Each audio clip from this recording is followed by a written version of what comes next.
You are now listening to MrGentleman Lifestyle Podcast presents a conversation about music podcast. Chew!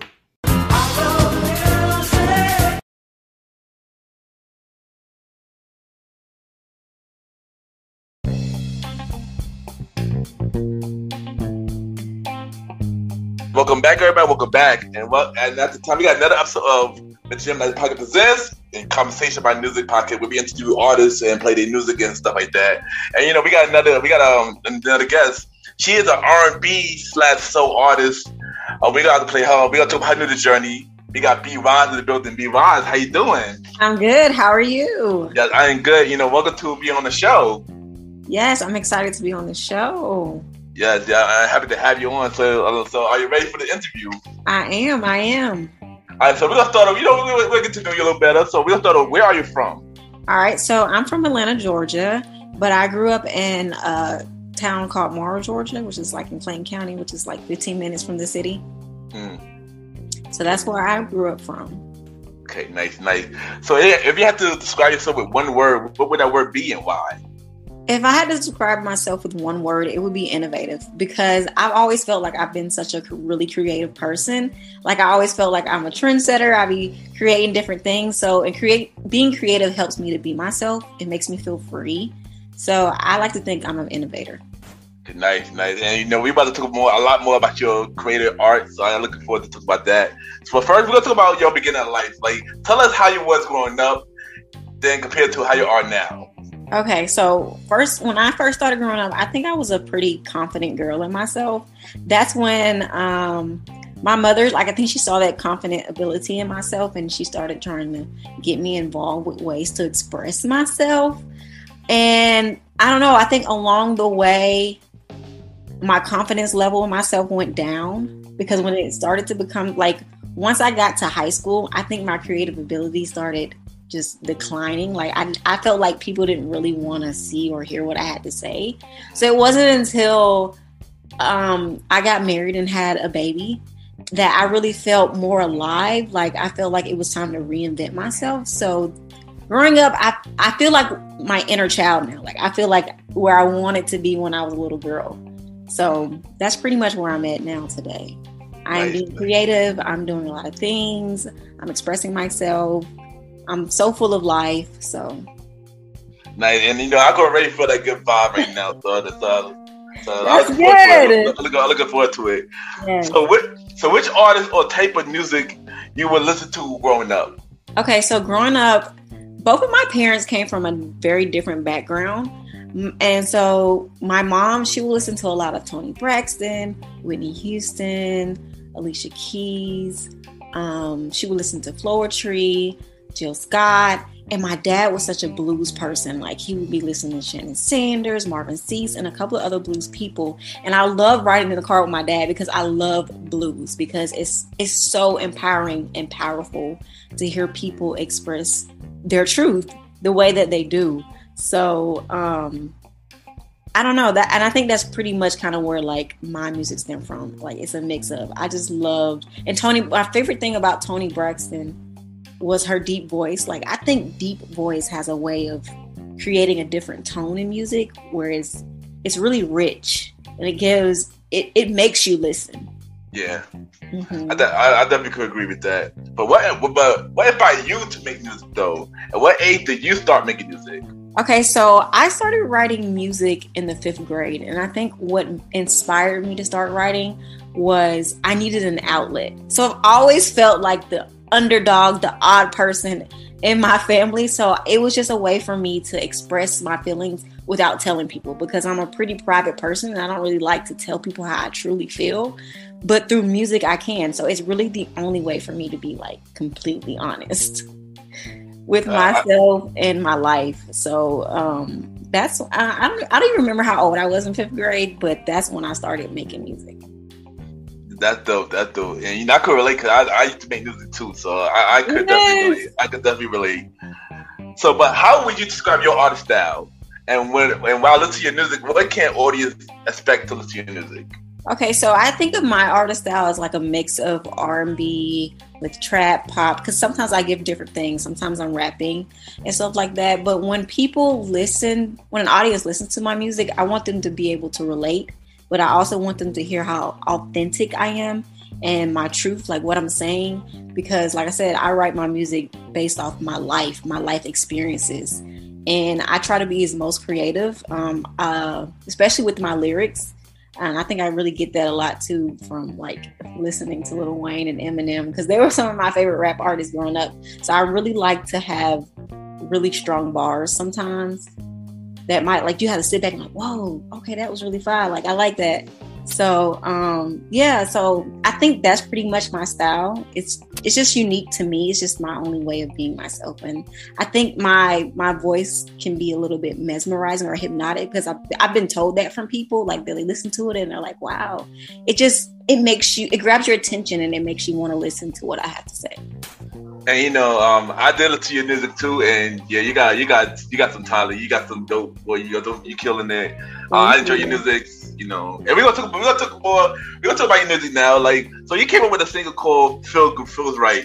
Mm-hmm. Tell us about the process of making that song and what it's about and stuff like that. Okay, so "Feel Right" was an ode to myself. I was in a weird place with myself where I didn't really understand how I was feeling about myself. So it was like, you know, did I want people around me or did I really need people around me? So it was a time where I wanted to feel right about myself. And if in the feelings for myself, were they good? Were they bad? You know, I really wanted to pay attention to me and figure out like how to love myself the right way. And so that's what Feel Right was about. And when it released, I felt really good because it was the first song that I put out under my label. So it felt really good. And I had no push behind it. I just put it out. I didn't put any promo behind it. I just felt like I needed to put it out because it was going to give me the boost and the confidence to continue putting out music. Nice. And let my audience know, where can they listen to the songs? For those that right, so you can listen to Feel Right on Spotify and Apple Music. My name is bwize, bwize. However, Feel Right, for some odd reason, the distribution company put a dash in my name. So you do have to put a dash in it. There's no dash in my name. It's not supposed to be that way. But for Feel Right, they did. So that's the only way you can get to that song is by putting b-wize in. All right, speaking of record company, you say you started your own record company called Goddess Entertainment. Tell us how, LLC. Tell us how you got that started and or the process behind that. Okay, so Goddess Entertainment LLC came about when I decided that I wanted to start putting out music independently. Because, you know, you hear a lot about artists signing to labels or, you know, getting managers and things don't go their way. Like they don't really have any creative control, or maybe, you know, where they thought they would be in their career, they're not. So I felt like I wanted to start my own independent label so that way I can get myself to reach some goals that I want for myself. And I have slowly been doing that and I'm really proud of myself. So, yeah. Right, and you're killing it right now. You're doing big things. I know there's a lot more we got to talk to you about, but this right here, I'm impressed with this one. Like you work with many artists so far. Like you opened up for T.I., you work with Trey, The True, you work with Little Baby, and many more. Like from working with those artists, what did they taught you as an artist while working with them? So I opened up for one of T.I.'s artists, but being in the studio with Trey the Truth and Lil Bibby was really insightful because I was there for Lil Bibby's first listening party where the world was really getting to know him and how, you know, people were speaking on him and when they first heard him as an artist and his artistry. And what I liked about him was that he was just this really chill person. And, but when he spoke, it was powerful. That's what, like, he has a soft voice, but then when he raps, it's so deep. You know, they were comparing him to Jay-Z and everybody like that. But now, you know, and he doesn't put out music as much as he's focusing more on the business side of music. And that's what I like about him is being that he found his niche in the industry. And it's the same way with Trey the Truth. I was just in the studio room with Trey the Truth. And I was hearing, you know, some music that he hadn't released. And I really like being around him and his atmosphere. You know, he's known as the hometown hero.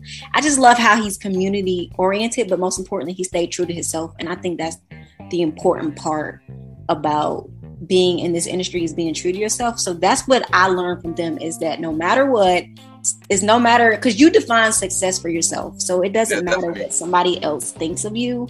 It's what you think of yourself. And that's what I gained from them. And that's what I'm going to continue rolling with, is that as long as I feel good about what I'm doing, that's all that matters. Yeah, and that's all that matters. You know, keep doing, like I said, I don't keep saying it, but keep doing your thing. Keep doing amazing things right now. Keep doing your thing. So, as an artist, who is your dream artist that you want to work with, who you haven't worked with yet?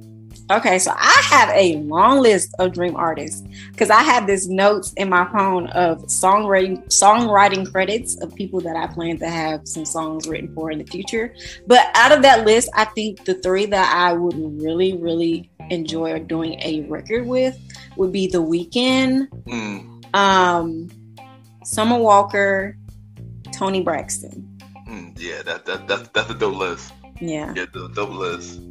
So, how you feel about the current state of R&B, especially in women R&B?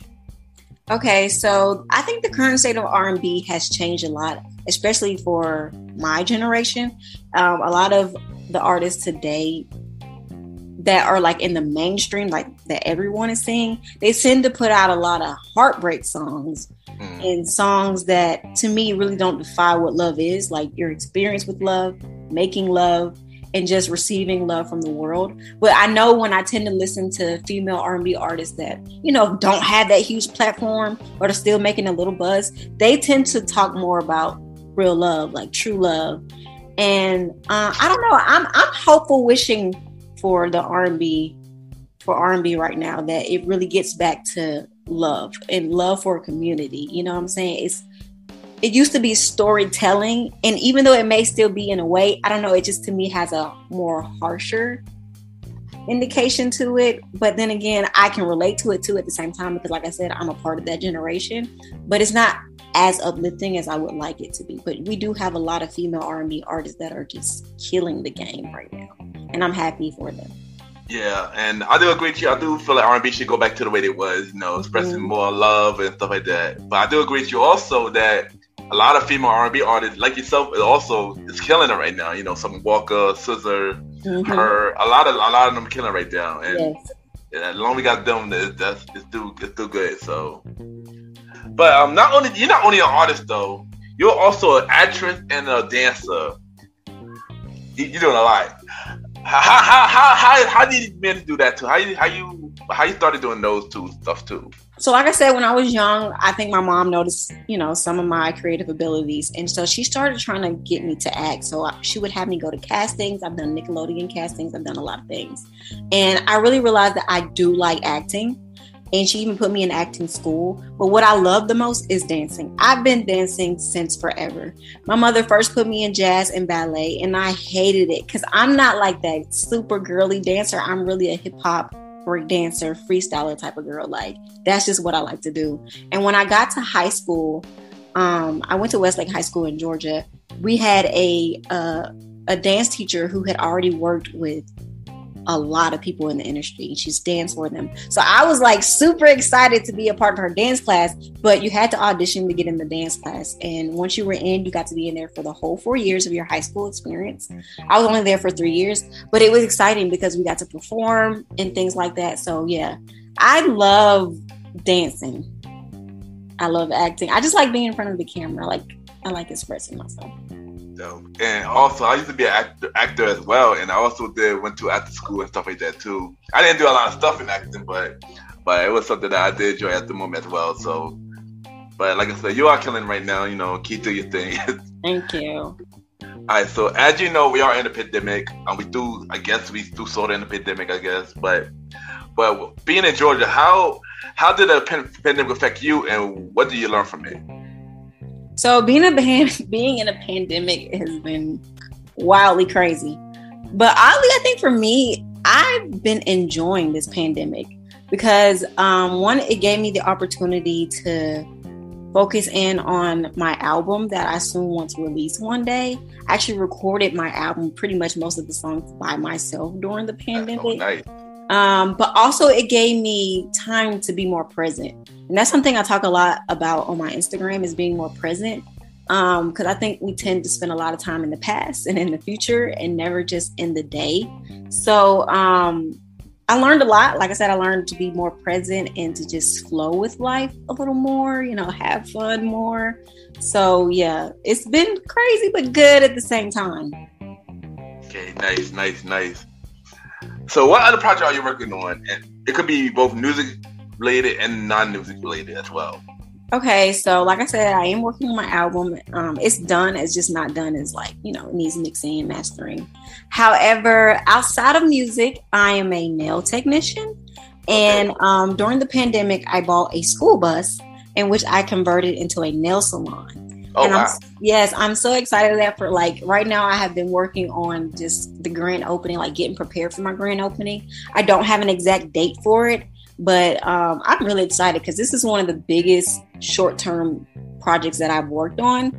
And just watching it transform from a literal school bus to a nail salon has been awe-opening. And I'm really proud of myself. Well, first thing first, congrats to you. Thank you. That's dope. I never even heard that before. That's dope. Yes. So what do you have to say for anybody that's going to same route as you, as in your music career and stuff like that? Say something inspirational. Okay, so first thing first, put God first. That's first thing. But for any advice, I'm gonna give the same advice that has always been given to me, which is don't give up. I can't really stress how important that is to not give up, but also to me, find the joy in what you're doing. Find a balance as well. Don't put all your eggs in one basket, because you still have to live a life. And being an independent artist is a lot because you're using your own money to fund your own career. They have a lot of grants and things out there. And all I'm going to say is find your tribe, take every opportunity that comes your way, find people that believe in you, believe in yourself, be creative, be unique, have fun, make music, make art. That's the type of advice I have, is just keep going. Nice. Amazing advice. So we're going to play a game called How You Feel. So we're going to play a game called How You Feel About This Artist. So I'm going to give you two artists to name, and you just let me know how you feel about them, about their body of work and stuff like that. Okay. So, are you ready? Mm-hmm. All right, so we're going to start with Scissor.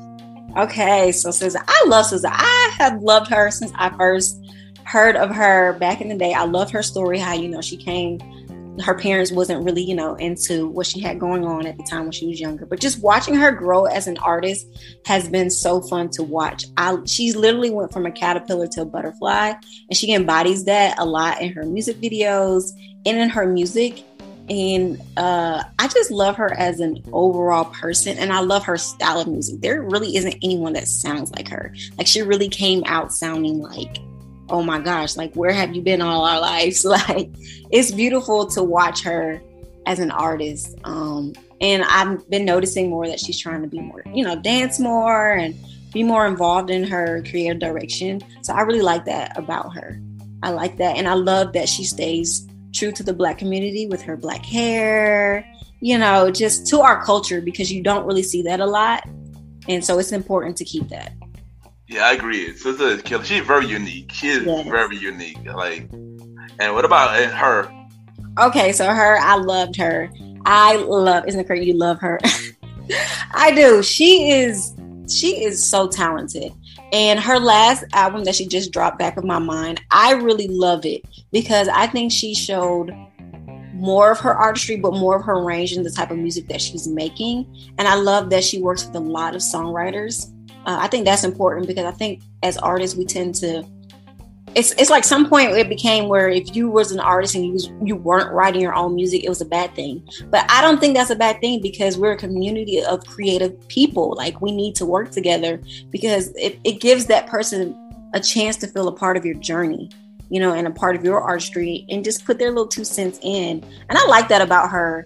And one of my favorite songs off of her album is Hold On, because she didn't write this song at all. It was just one writer.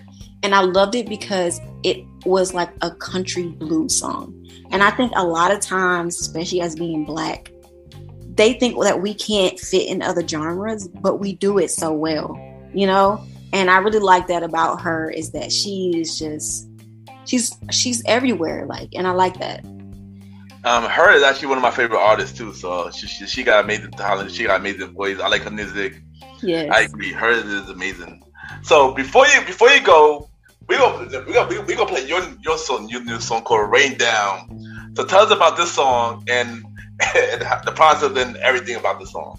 Okay, so "Rain Down" literally has been one of my favorite songs, but I listen to it so much, I'm like, oh my gosh.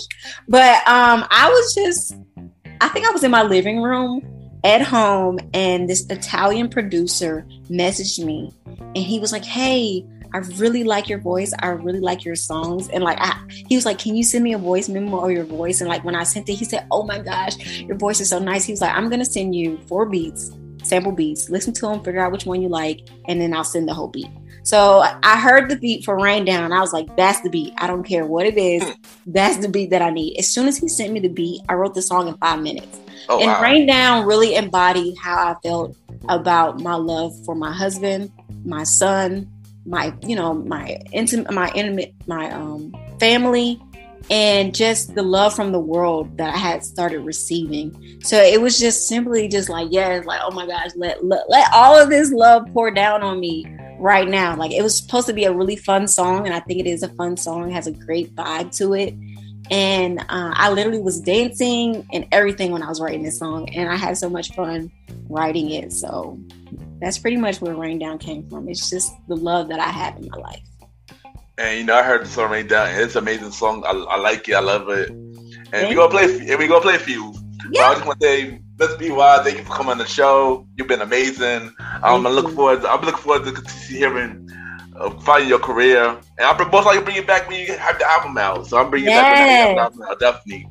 So what I need you to do before you go is drop your social media where everybody can reach you, and also drop where everybody can listen to your music. All right. So it's your girl bwize. You can find my music on Spotify, Apple Music, and Pandora. bwize. And also you can follow me on Instagram and Twitter at Goddess bwize. That's GODDESSBWIZE. Goddess bwize. Follow me on Instagram and Twitter. And my Facebook is bwize music. Yeah, thank you. Thank you again for coming on the show. And we'll be right back. All right.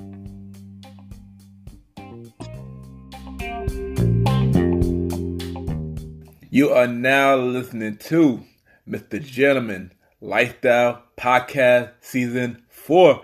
Cheer!